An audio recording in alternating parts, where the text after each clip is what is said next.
Bonjour, je suis Jonathan Sac et je suis viticulteur à Cassis, au domaine du Clos Sainte-Magdeleine, en Provence, à une vingtaine de kilomètres de Marseille et adossé à cette magnifique montagne qui est derrière moi, le Cap Canaille, qui est de la plus haute falaise maritime de France, puisqu'elle culmine à quasiment 400 mètres.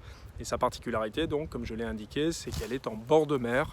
Et voilà, donc, nous sommes dans un endroit qui est un endroit que j'apprécie énormément, qui est très particulier, puisque nous cumulons, pour moi, deux caractéristiques qui sont essentielles et qu'on retrouve dans nos vins, qui sont principalement des vins blancs.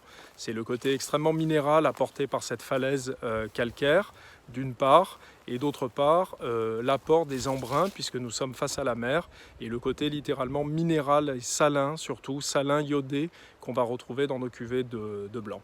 Voilà, et maintenant je vous propose qu'on se dirige vers la cave.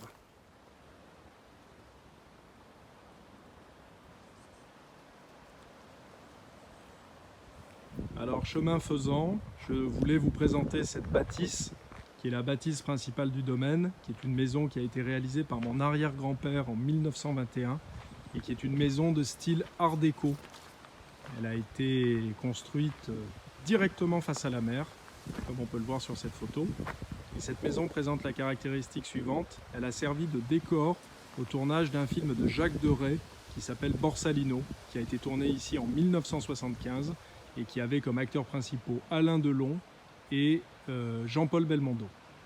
Mais maintenant, direction la cave.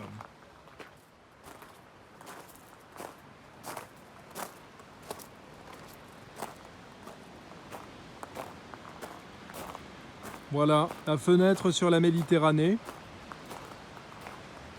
Le caractère maritime du domaine est ainsi prouvé. Face à la Grande Bleue. Et le cap, face à nous, sur lequel les vignes sont installées depuis le XIIe siècle, car les textes notariés des évêques de Marseille font apparaître une terre à vin au lieu dit l'Arène, qui est la parcelle qui est devant vous. Donc ici, nous nous retrouvons à la cave, devant donc les vastes installations complètement souterraines de ce domaine, qui date du XIXe siècle, et qui ont été simplement réaménagées par les générations successives. J'y ai moi-même contribué en achetant notamment cette batterie de cuves en inox qui est derrière moi. Et nous arrivons maintenant devant une partie tout à fait intéressante pour moi, qui sont les cuves en béton qui sont derrière moi. Ces cuves en béton ovoïde qui présentent des caractéristiques de vinification qui sont adaptées à la production du vin blanc de Cassis, car nous faisons ici un vin vinifié avec ses levures indigènes et également non filtré et qui subit une légère filtration au moment, non collé pardon, et qui subit une légère filtration au moment de la mise en bouteille.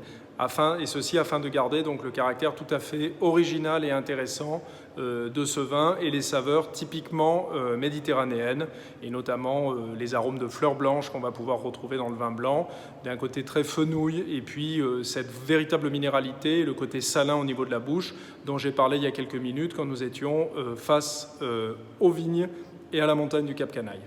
Voilà. Eh bien écoutez, j'espère que cette petite vidéo vous aura intéressé, donné envie de découvrir ces vins qui sont des vins d'auteur, de caractère et avant tout des vins d'authenticité de vignerons. Voilà, et à bientôt. Au revoir.